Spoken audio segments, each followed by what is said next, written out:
right.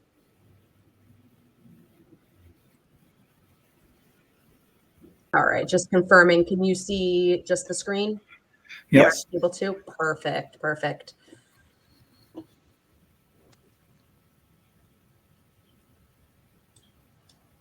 All right, so people are slowly coming in. Hi, everyone. We're just going to give one more minute before before we start. So just letting everyone join right now.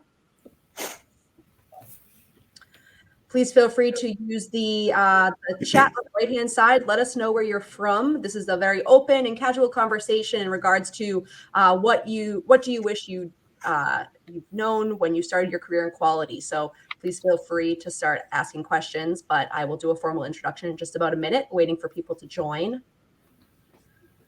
I'm based out of New York City, so it's quite cold here today, 17 degrees Fahrenheit, about -7 Celsius. So glad I'm inside. Alberta, Canada, you might beat me in the cold, so. This would not be fun outside, that's for sure. Absolutely not, yeah. Awesome.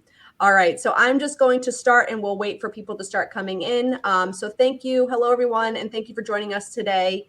My name is Ashley. I work at Qualio, and we have some fantastic presenters in regards to asking all of your questions today in regards to, what did you want to know when you first started your career in quality? So as a reminder, this session will be recorded. You'll receive a follow-up email in the next couple of days with resources and the recording. And if you do not, please feel free to reach out to Qualio. And just a huge thank you to our co-sponsor of this 3-day event, Qualistry. Qualistry helps pharma professionals stay up to date while connecting them with top experts and service providers worldwide. In conjunction with Qualio and Qualistry, Qualistry offers complimentary knowledge-packed webinars to ensure that pharma professionals stay informed about the latest industry trends, regulations, and innovative solutions. This event would not be possible without Yan and the Qualistry team. So we're so glad that you're here. I hope you came to other events. We had one earlier with Kurt, and then we had some yesterday and after this and tomorrow. So plenty of opportunity to broaden your knowledge. But some quick housekeeping. So on the right-hand side of your screen, you'll see options for how to engage with us. Again, this is a roundtable discussion, so please use that Q&A section. That is where we will start and use all of our time to just ask and answer all of the questions. We did send out a Google form, so thank you for the questions that have already been submitted. Now, here are your panelists. So we have Kurt, Kelly, Darwin, and Rob. So thank you all for joining us today. So Kurt is is a global head of information for quality. He's one of the biggest. He has been in pharmaceutical industry for 28 years and holds cutting-edge expertise in fields like data integrity, pharmaceutical validation, international team management, and computer science. Rob is the founder and CEO of Qualio. Prior to founding Qualio in 2012, Robert studied pharmacy for 5 years at the University College Cork, practiced as a community pharmacist, and spent time in quality and R&D roles at global pharmaceutical giant Corden Pharma. Darwin has over 30 years of clinical background as a respiratory therapist, gaining experience in medical device diagnostics, distribution, ventilation, and sleep therapy organizations before entering the entrepreneurial world of talent management. He has founded Shurig Solutions, an executive recruiting firm for medical device and pharmaceutical companies. Kelly has built over 20 years of pharmaceutical and medical device quality leadership experience, working within quality teams at Abbott, Sandoz, Cochlear, and more. She is now head of quality systems improvement for international CDMO giant Corden Pharma. Now that we've introduced the panelists, I want to go over how today's panel will work. We only have 30 minutes, so please get all of your questions in here, and please feel free to ask and share your thoughts. We want this to be a completely engaging conversation. So to start, we are going to just exactly like the title says, and this is open for all of our panelists. So whoever wants to go first, what do you wish you known when you started your career in quality?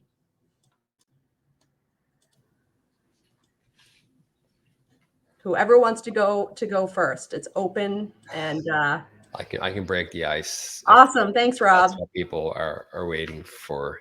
So my first experience in quality was actually an intern at Pfizer when I was studying pharmacy. Then I later actually worked in quality roles afterwards. But my first experience as an idealistic young college student was, wait a second, like it feels like this is all about checks and balances and checking and fail safes and friction and bad cop. This doesn't make sense to me. And it took me a while to realize that was just the solutions available at the time.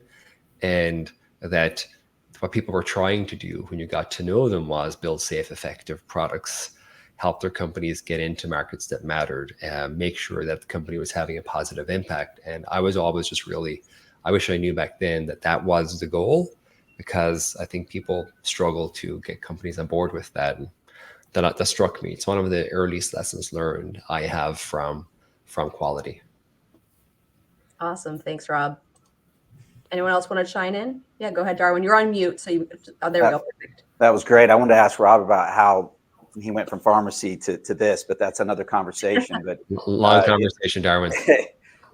So that made me think about, starting out in respiratory therapy and, a different type of quality for sure. But just, I wish that I'd understood, people skills sooner and understood how personalities work, because as you said, with checks and balances, understanding what other people's perspective in the process is and what their responsibilities are, because the more that you can understand that and reach across the aisle, I think you can find solutions. And then also understanding the better that you can communicate and understand where other people are coming from, I think it also helps you see areas where you might want to take your career, want to learn more about things. And so I think understanding how important people skills are to success is really, really important. I wish I had understood that sooner.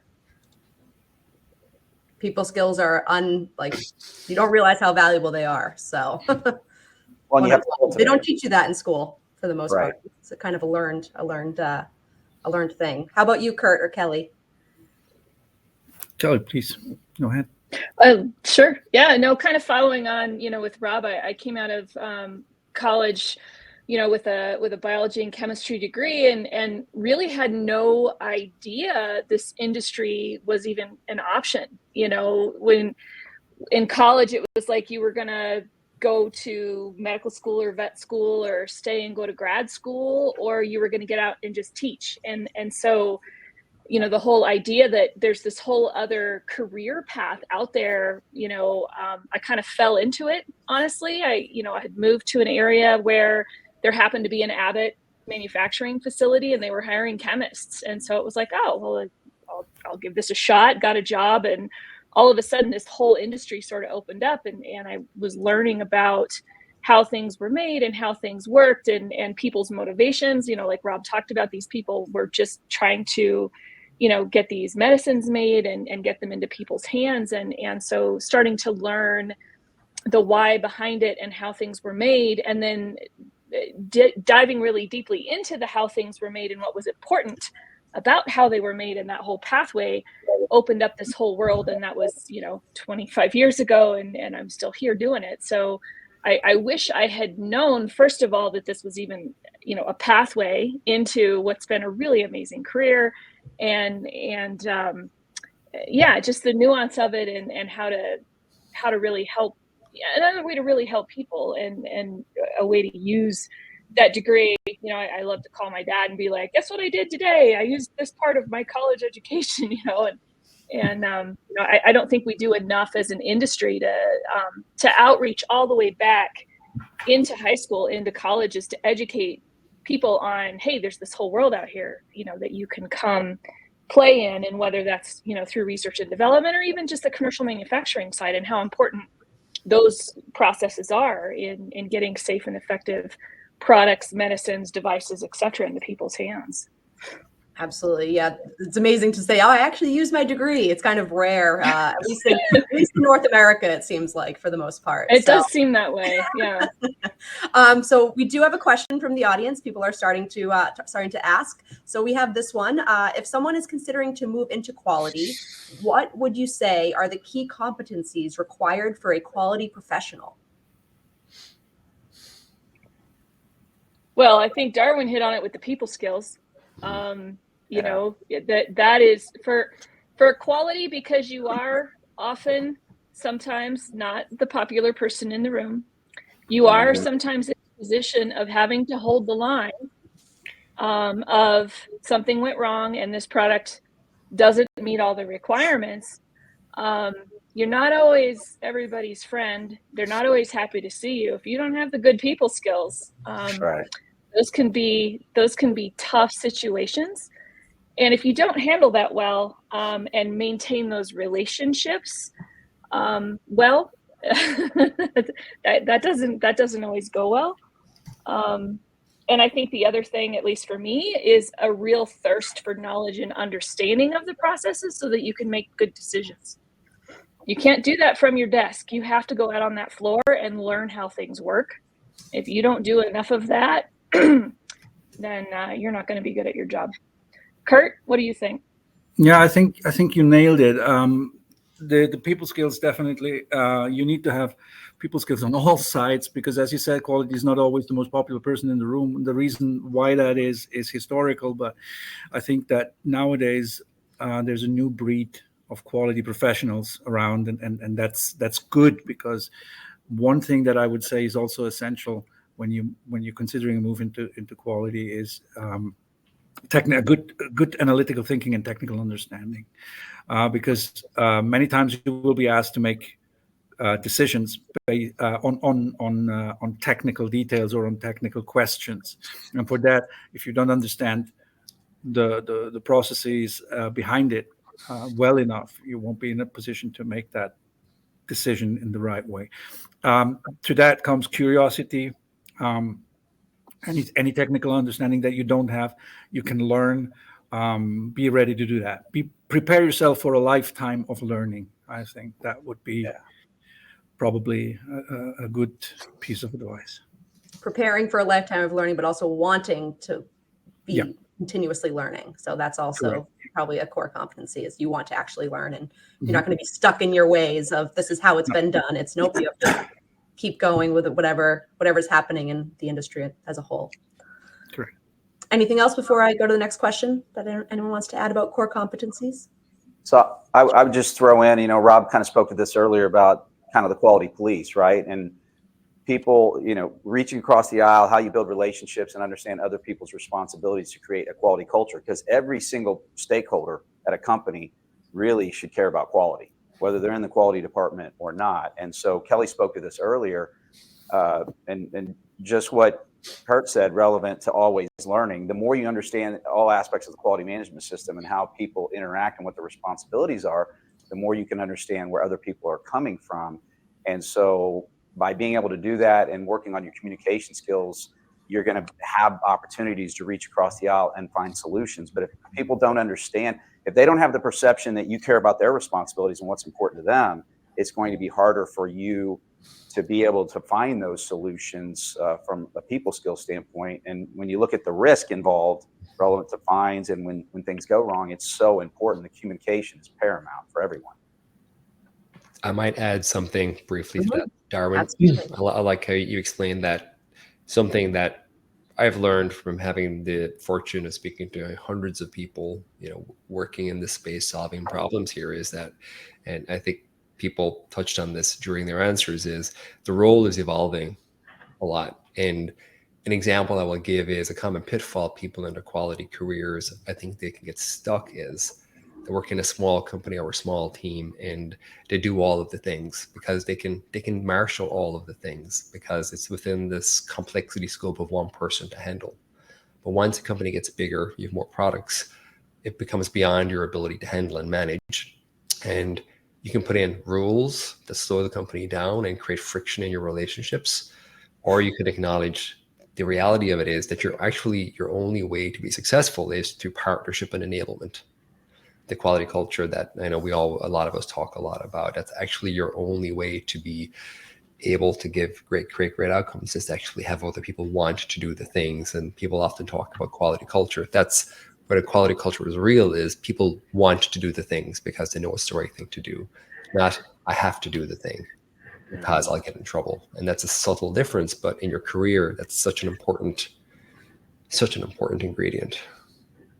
Well, that's a perfect jump off, Rob, for a question I see somebody asked: in developing quality systems, can we say quality is the police for chemist analysts? That's exactly what we don't want to be. If you're building the right quality systems and everybody understands the why, right? And everybody owns the quality, then quality isn't the police, because everybody understands the why and what's important about it. So you don't have to police it. It becomes that bit that everybody owns, and everybody's empowered to own their part. And even as the organizations get bigger and bigger, I would say quality is the police in poorly functioning quality systems. That's where you have to be that gatekeeper. Those are not, those are less than ideal quality systems.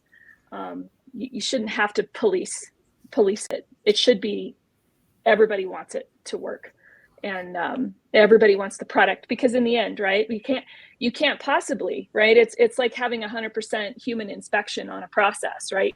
You can't possibly. We're not machines. We're not infallible, right? So what you said there is perfect, right? To go from the small to the big, that owning of the quality mindset, it has to be pervasive throughout the organization, because we can't police everything. It's just not possible. I agree, and we shouldn't. And this goes a little bit into what I would answer to the question, what I wanted to know, what I wish I would have known in the beginning of my career, is the load that it puts on your shoulders, because quality is a business partner and takes a huge accountability. We release the batches to the market. We release the products. We take accountability for the correctness of the data that is delivered with the product. So the understanding of being police in a quality management system, of being the stopgap, while founded in a certain way, is definitely not the ultima ratio of being there. We need to be business partners to the entire business. The understanding that operations owns quality and not quality is something that I think is not always clear to everyone. And I wish I'd known that it would not always be clear to anyone, and not have taken it for granted at the beginning of my career. Great. We do have another question. Coming from long years of academia, it was a big difference working in manufacturing. How could, I'm assuming it says, how could I have prepared myself better to the CDMO job where there is no quality before in my life? It's a difficult question to answer. That is a Yeah, I think that the coming from academia, going into manufacturing, you go from the experimentation to the practical application of your know-how into structured processes. I think academia should prepare you for that. So you probably have done everything right, but even without qualia, you would arrive at good results applying what you have learned. And never forget, there's a reason why it's called GMP. It's good manufacturing practice, good practice. It's what you learn and its application. I think that's the best preparation from my view.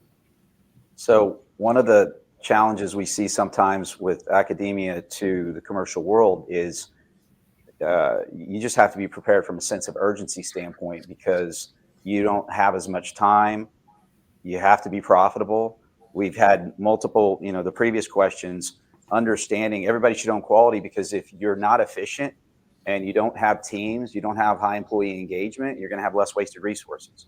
There's going to be more mistakes, which means more risk, which means you're wasting money on things that you don't want to, and you're going to be less profitable. So when it comes to the company being successful, that's important. That should be important to everybody. And so I think one of the things that I've seen, quite a bit over 9 years, is people coming into academia and just having to understand, again, it all comes back to relationships, but you just have to understand that the time constraints, you're going to be probably under a little bit more pressure maybe than you were in the world of academia, because there's not somebody else paying for it, or it's an investor who's paying for it if you're not already profitable. So, understanding that, I don't know exactly how you prepare for that. Maybe you go do, pressure races or Taekwondo or something, but I think that's one of the things you have to understand.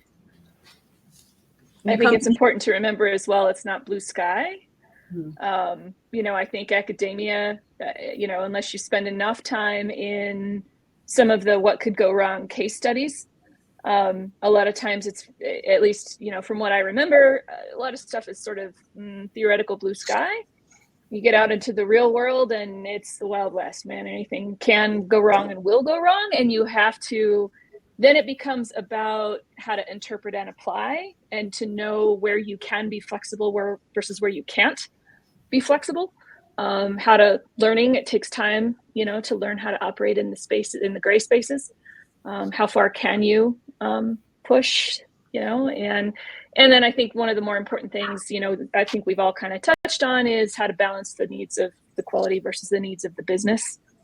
And that's a hard one to learn. That one only comes with time, right? Earlier in your career, when you don't have a lot of experience in learning how to navigate the gray, it's been my experience with the newer folks in quality. They tend to want to hold lines very black and white because they haven't spent much time in the shades of gray to be comfortable there. So just that takes time in the space. And coming straight out of academia, you've learned the rules. Now you're going to go play where you get to interpret and apply the rules. And that takes time, I guess, to gain that experience and knowledge. And it sounds like everything that you guys just mentioned, it goes back to what Kurt said earlier of always learning. You have to be open to just continuously learn on the fly and everything like that. So we Definitely. have the next question. We have, what kind of quote unquote mistakes do you see reoccurring with starters in the quality profession? And what advice would you give them? I know we kind of touched upon this, but I didn't want to leave this. I want to still potentially. If I may, I think that it is the biggest mistake that I see reoccurring, and it's very brief. It's the confusion of compliance and quality. Those are two different things. Compliance is non-negotiable. It's necessary. It needs to be in place. You cannot manufacture not being compliant. But quality and compliance should be seen as a byproduct of quality. If you manufacture a good product in a good way, in the right way, you will automatically be compliant. Okay. I think there's a lot of times that people focus on the compliance so strongly that they leave quality, that they lose quality from sight. And they say, as long as my paperwork here is okay, I don't care what's in the container over there. That's the wrong way of going about it. Okay. Next question. In your opinion, what is the best way to encourage a quality culture in all areas of the company, especially in operations?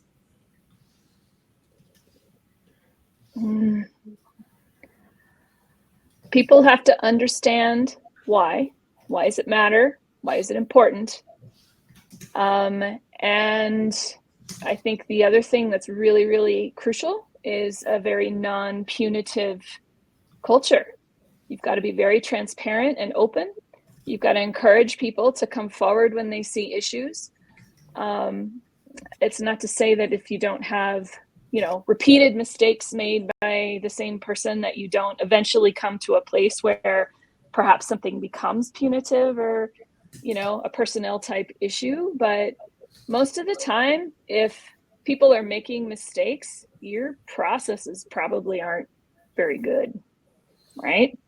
So you've got to, driving quality into operations is really about empowering your operators through great process development, to do the right thing and to make the right thing the easy thing to do, and really working with them as the owners of, they're the ones doing the job every day.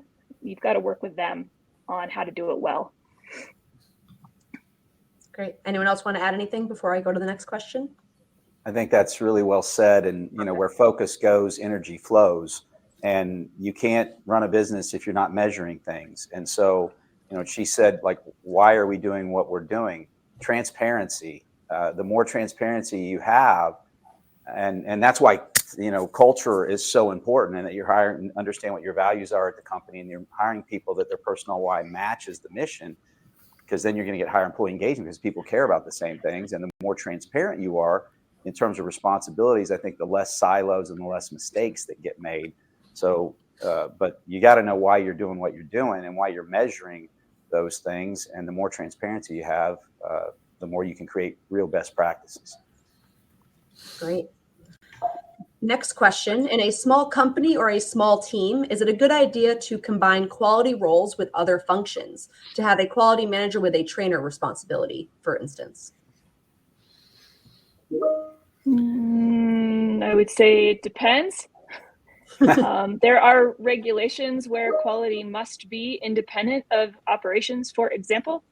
So with a training, maybe, assuming they know well enough. I mean, that's a tough one. That's very much an it depends situation, I would say. What I've seen in supplier audits of smaller companies, I see that a lot, that the quality function is combined with trainer functionality, or trainer function, or other functions. What they definitely, I mean, what is excluded is operations. That's clear. But otherwise, for especially for small organizations, there may not be another way. Yeah. Okay. Next question. Can someone address the reasoning and logic process in moving from a standard like ISO or CLIA to the development of policies and procedures that ensure quality?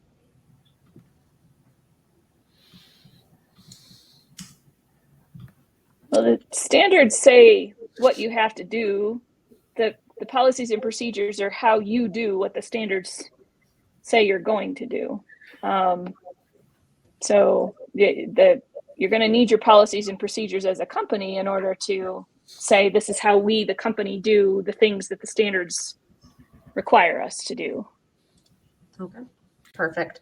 Now we only have a couple more minutes. So Darwin, Kelly, Rob, Kurt, do we have any other information you'd just like to provide the audience that's listening before we end our session?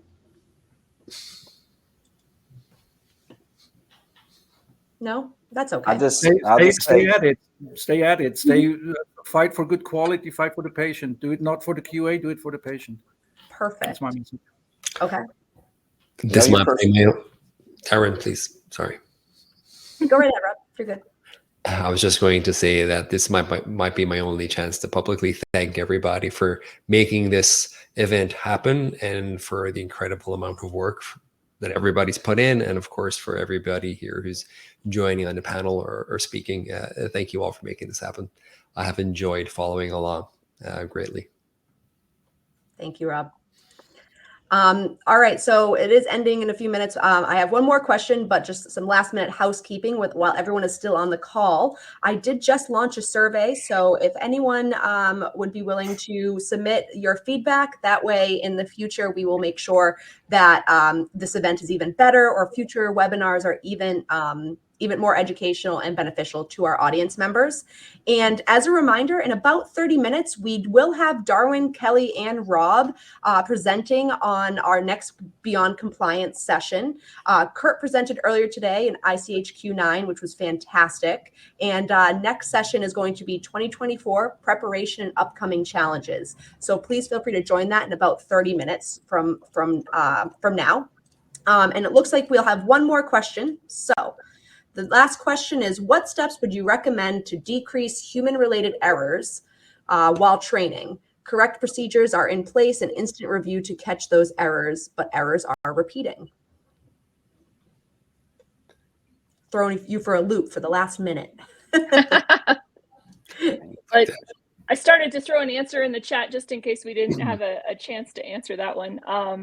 But I would say measure your process first. Find the places where the process itself is overly complicated and try to simplify those processes. But you can't, you've got to understand the process step by step and look for the places where the errors are occurring. So map it out, look for the places where the errors are occurring, and then attack those first is usually how I like to do that. Kurt or Darwin, what do you guys think? I agree. That's just mapping the process and finding out where the stumbling blocks are is the best practice there. And training helps, but it's not the be all end all of it. Talk to people, try to understand what makes them make the mistakes before you step in. I was thinking complexity is the enemy of execution, and so sometimes the best answer is right in front of our face, but we're making it too complex. So going back and just making sure your best practices are best practices. Yeah, complexity does not make for better compliance. The number of times I see people are like, "Oh, we have a CAPA. Let's put more in the SOP." No, that's not the right answer. Please don't. I like how we all laughed at that one. So Yeah. 55 pages is enough. Yep, Wrong absolutely. answer. All right. So thank all of you for joining us today. Thank you, Darwin. Thank you, Kurt. Thank you, Kelly. Thank you, Robert, for spending the time. As a reminder, in 30 minutes, we're going to be doing another presentation. So feel free to join in about 30 minutes. And we hope you all have a great day. And this was educational and informative. And everyone have a great afternoon or evening, wherever you are. Thank you. Have a good one. Thank you all. Thank you, everybody. Bye.